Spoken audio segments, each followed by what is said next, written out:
We're on 1490 AM, www.newstalkcleveland.com. Again, my name is Mike Anderson, and I'm your host. We have a very, very live show for you today. We have I.C.O.N.S in the house. Gentlemen, you want to say hi? Hey, Hey, what's how you up? doing? Good evening. Yes. Oh, yes, yes, yes. All right. I.C.O.N.S stands for Individuals Collectively Overcoming Negative Situations. But before we kind of get into that, because we have a real pressure-packed show today, I want to say thank you to the Virtual Schoolhouse for sponsoring the program. They're located at 736 Lakeview Avenue. You can give us a call at 216-541-2048, extension 208. I mean, we have a lot of special ed services to offer. We have blended learning for those students who want to spend half a day at home, half a day at school because of different options. We have a center base from K through 12, and we have homeschool options for those students that qualify. So I just want to say that as a principal, it's a great place to learn, a great place to work. We really enjoy parents coming through, meeting with teachers, giving us ideas and solutions.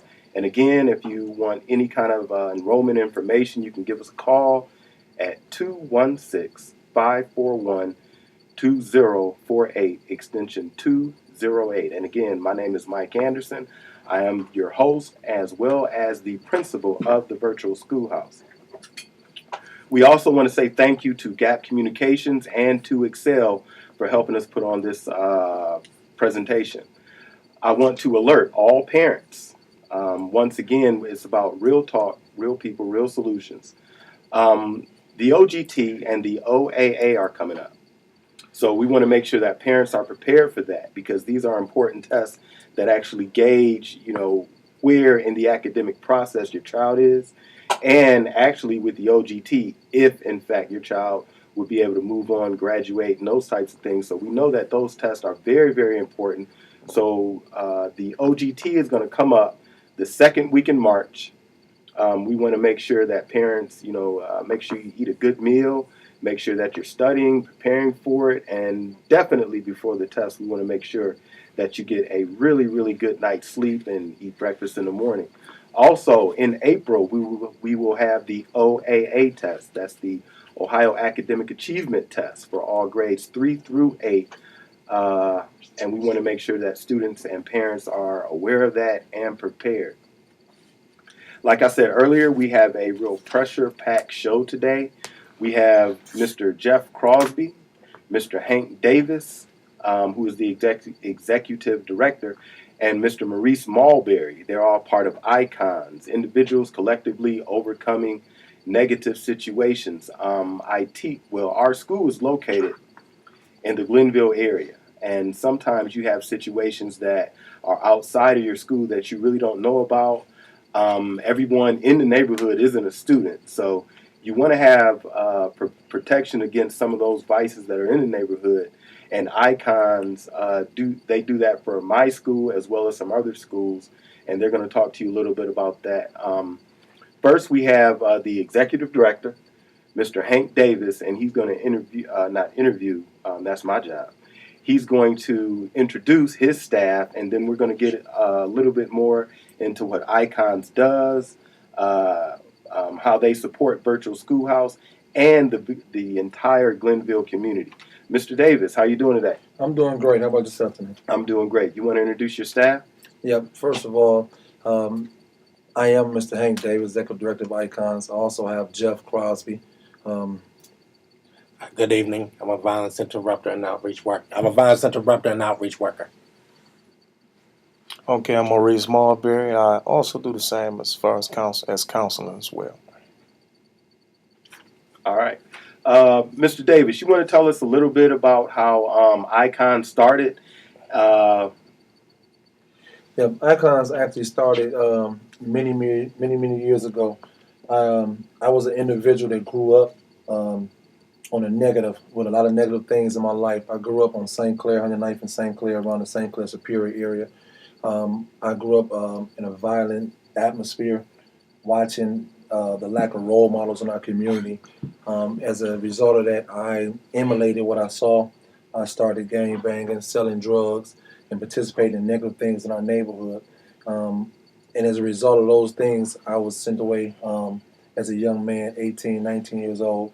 I did almost 12 years in prison and realized with no education, once I went to school incarcerated, I got my education, which made me realize who I was as a person, as a black man, and what my obligations and duties were.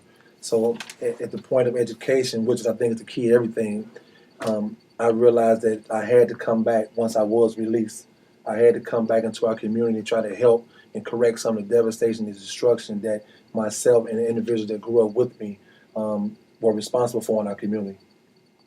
Okay, and I'm looking at the individuals collectively overcoming negative situations. That's really what it's about, isn't it? Yeah, absolutely, absolutely. We have to, once we know where we've been, that will help us understand where we're going. So once again, as I said, all the negative things that we've done in the past as individuals, it takes a whole village to raise. It takes a whole village to raise a child. So individuals collectively, which means we coming together as a village to restore and rebuild our community and try to put back some type of honor and some type of dignity back into our community, into our school systems. Yes, sir. Yes, sir. Where do you currently deliver services? Right now, we are currently delivering services to the city of Cleveland, also East Cleveland. We in city, right now, we're part of an organization called Cleveland Peacemakers Alliance under Reggie Rucker. So what we do every day, we service the CMSD schools from 7:30 in the morning. We also come back at 2:30 in the afternoon to help keep an eye on the gang members and basically keep the trouble down outside the schools. I know that helps my school. The most troubling part, as a principal, is when the kids leave your school. When they walk outside that fence and they're on their way home. There's not a lot that we can do other than alert parents about situations that are in the area. But I've seen more and more that there's trouble outside of my school that I can't do anything about. So I think that is vital, extremely vital, that somebody's out there watching out for the protection of students who are on their way home, because a lot of the times a student because you see them in a uniform, that they are going to have a laptop or some type of educational device in their book bag that might be worth money, so they become targets. So when we have people in the community that are actually policing things and making things positive for our families and our students, I think that's a great thing. Yeah, absolutely. One thing I realized is that many years ago, when we had a mass migration of our black men, I must say, in the African American community, it was a mass migration of our men to the penal system. Between the penal system and drugs, late 70s, early 80s, wasn't nothing really left in our community but the women and children. So as one of the men or one of the warriors of the village, I knew it was our obligation to come back and help protect our kids and protect our women. It's okay to leave, but the problem is, everyone want to point their fingers at the kids and the youth. But at some point, we have to take responsibility as adults, and that's what we are doing, taking responsibility as adults, because, once again, it's our obligation, it's our duty as men. And Right. I mean, you talk about the one thing that I'm hearing that I like is you talk about the community being a village. yeah, absolutely. Right. Talk a little bit more about that village idea and how that kind of supports what you do. Like one of the things was like what Hank was talking about then, is like he was incarcerated. While he was incarcerated, his main thing wasn't what was going on at the gym, what was going on the yard, getting new shoes through a clothes or foods box or something of that nature. The thing was actually learning self, beginning to understand who self is, to accept responsibility for all the things that he did, just like I did. I accepted all the things that I did, 13 years. And the thing was, okay, what am I going to do now? It's not just accepting it. It's like, okay, but what am I going to do now? So our thing was, what am I going to do when I go home? I can't go back because I talk about a place I don't like to be, but I keep placing myself there. I talk about loving my kids and their friends and things of that nature. So accepting responsibility means I have to accept responsibility not just for me, but for all of those who are allowed to be in my community, on my street, my family, my friends, my children's friends. So the thing was, what are we going to do? So that's what we did. We said, okay, we can't do that anymore. This is what we're going to do. We understand the genocide that we helped commit. So now our thing is to, man, let's put those morals, principles, honor, loyalty, and standards back into our communities. Right, right. Um, I'm blessed to see it every day. I see the need. I see our students. I've seen fights about to break out, and I've seen icons there, and the fight doesn't happen. I've seen that with my own eyes. I'm in a community where I have about 5 or 6 schools in my area. I'd hate to see what it would be like if we didn't have anybody out there actually policing those things that we don't see. Do you currently work with the local law enforcement and doing the things that you do? Yeah, absolutely. We have several different. The thing about that is we have a great understanding with law enforcement, with CMSD. Some of our partners, it is CMSD, Sergeant Hardnick, the Gang Task Force with Detective Sergeant Ali Pillow, the end gang, like I say, Kevin Conwell. We work in the community in a whole. They understand that they have a job to do, and we have a job to do. And it's a great partnership because we do not try to do the police job and they don't try to do our job.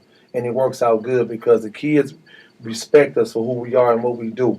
So if we see if one of the officers have a kid that sit on the fence or if they don't think there's a bad kid, sometimes you do have officers that will give that kid a break and send them to our organization. Great. Who they just hanging around the wrong person. So we have a great relationship with those people. Okay. Well, Leo's telling me we got a break. When we come back, we're going to find out what you can do to help I.C.O.N.S.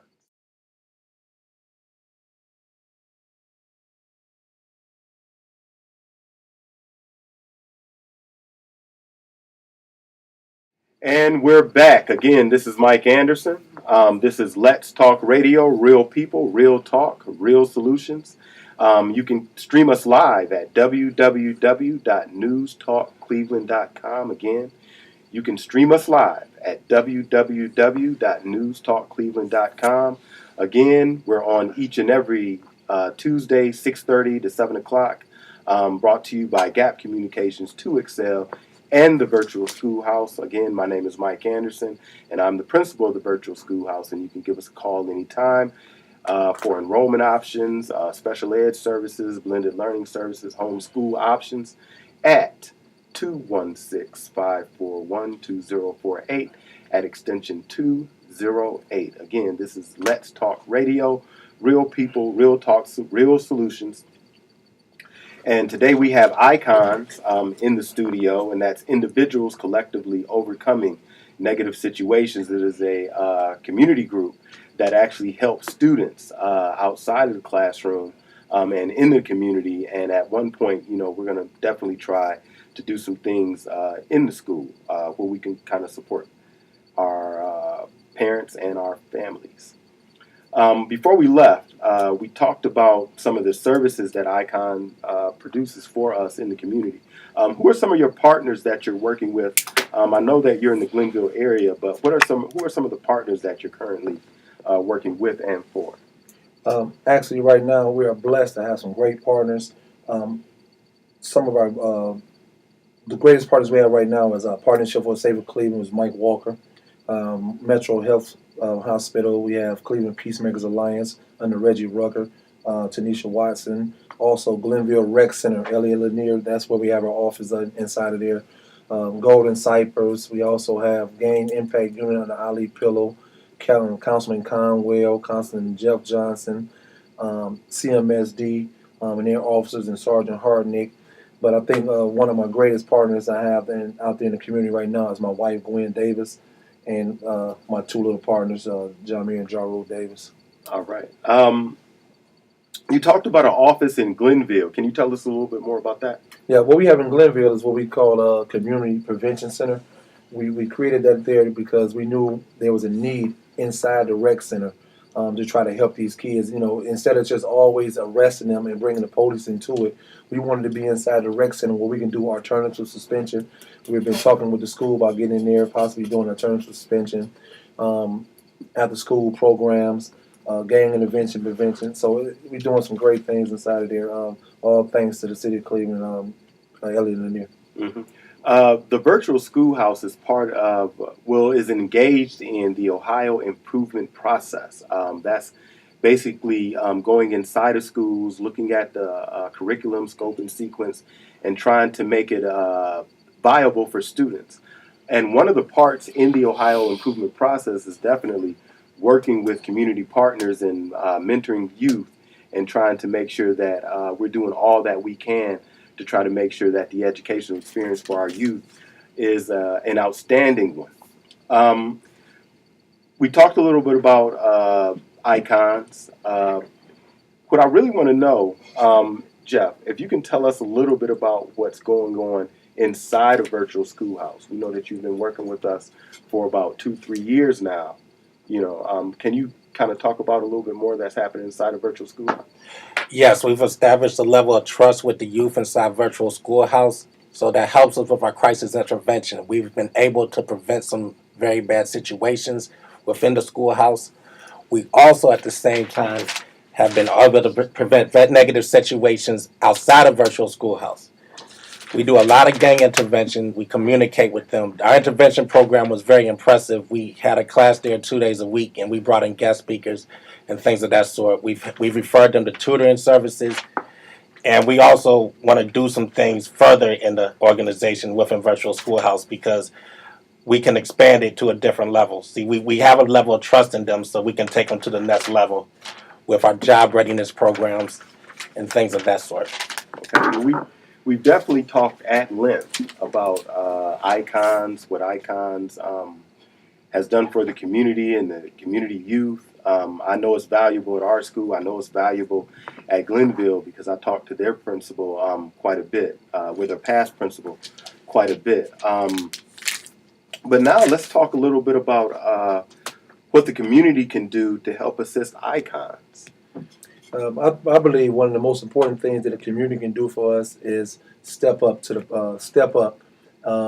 plate. When I say that, I mean we need black men. Our community, where we serve, is mostly a majority of African American men. Okay. Well, what I believe is that in our community, where we serve is majority African American individuals, I believe that we need our black men to step up to the plate and help out with our job, with our duty.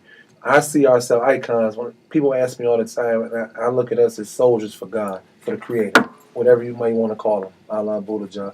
I believe that we are soldiers for the Creator on the front lines of the battlefield. So we need men to step up and be men, be fathers in the household again.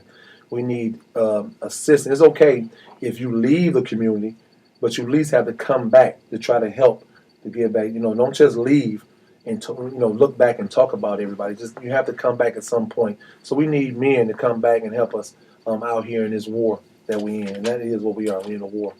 Mm-hmm. Right. So we came from we come from an era to where, you did. Like there was, again, I spoke of 5 attributes. I spoke of honor, loyalty, morals, principles, and standards. Back then we had that.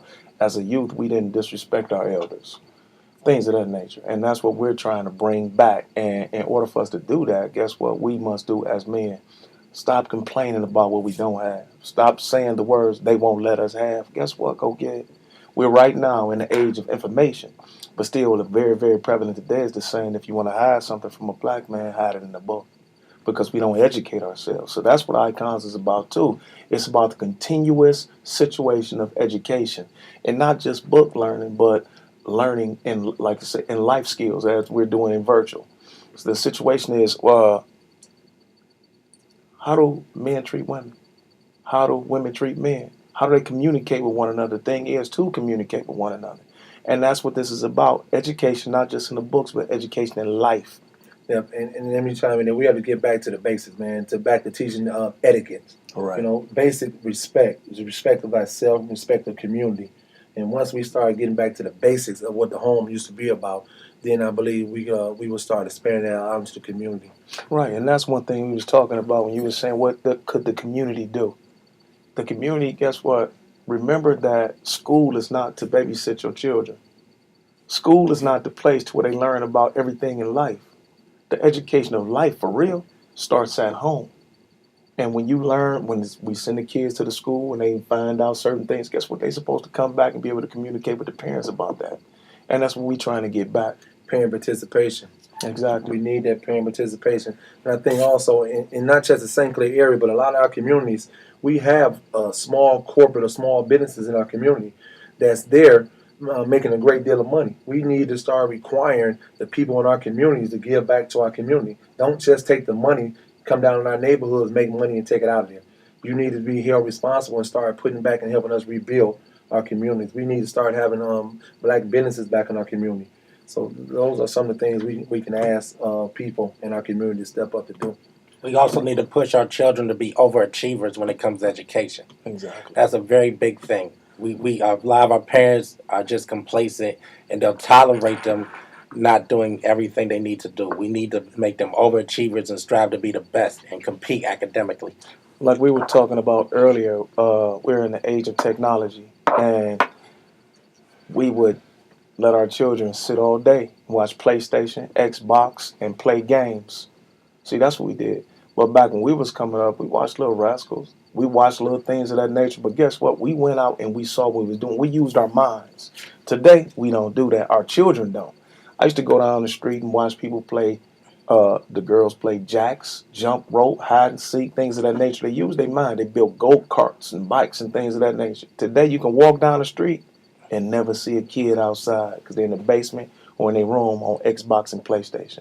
We need to allow them and force them again to start using their minds and imagination, which is always better than any book or movie. I agree with you. I'm hearing a lot of positive things. And we got about 5 minutes left in the programs, but I definitely want to cover this. With men such as yourself, who are some, and if we can kind of go down, who are some of your role models when you were coming up? Positive role models when you were coming up. Well, honestly, one of the reasons that I'm doing what I'm doing now is because I didn't have any, for real. Okay. Like I came up in a fatherless home, and my big brother wasn't a brother. So it was a guy down the street that took a liking to me and taught me how to do carpentry at 12. His name was Claude Stewart. But my predominance was on something else. But guess what? I never forgot him. I never forgot Johnny Lee. I never forgot some men that never did anything with me directly, but I saw the way that them deal with other people and children. And I remembered that when I started my changes. For me, it actually was indirect. Someone referred me to the right direction. I admire a person named Carter G. Woodson. He was basically the founder of Black History. So it taught me a proper knowledge of myself because I had self-esteem problems because of the environment what I was in. But then I learned a proper knowledge of self. I started reading and learning about my history, and it made me want to compete academically, and I become a success in that regard. I believe when I was younger, I really didn't have any positive role models in my life, and that's how my mind see as a kid. But at a distance, there were some gentlemen that I did admire, and I looked out as I got to know who they were, such as Carl Stokes, Arnold Pinckney. It was when Carl Stokes was running for mayor. Him and Pinckney gave me a basketball at the Tot Lot over on 108th and St. Clair, and I never forgot that as an 8-year-old little kid. So I knew that it was positive black men doing good things out there, but at a distance. In my environment, I really at that time didn't have any. But when you know better, you do better. So I have a lot of great ones now, such as Blaine Griffin, Mike Walker, and people that Reggie Ruck and people of that nature. All right. And, I kind of picked up on that key word. I have to chime in, too. My mom is from Fort Gaines, Georgia. And growing up, the only thing that was preached in my house was Benjamin Elijah Mays. He was the president of Morehouse College at that time. And every time I would do something educationally, my mom would say, okay, there go my Benjamin Elijah Mays. So growing up, I really never knew who he was. And then I joined my fraternity, which is the Omega Psi Phi fraternity. And I actually had to do a report on him. And it kind of brought me back to full circle back to my mom in that basically it just gave me a warm feeling to understand that she had prepared me at a young age for things that I would do later in my life. So, and if everybody knows about, Let's Talk radio, I'm going to mention my mom every show. But, I want to thank everybody for coming. Do we have anything else that we want to close with before we end the show? Yeah, I would be remiss if I did not mention the soldiers, our brothers that's out there in the streets every day that's fighting this war with us.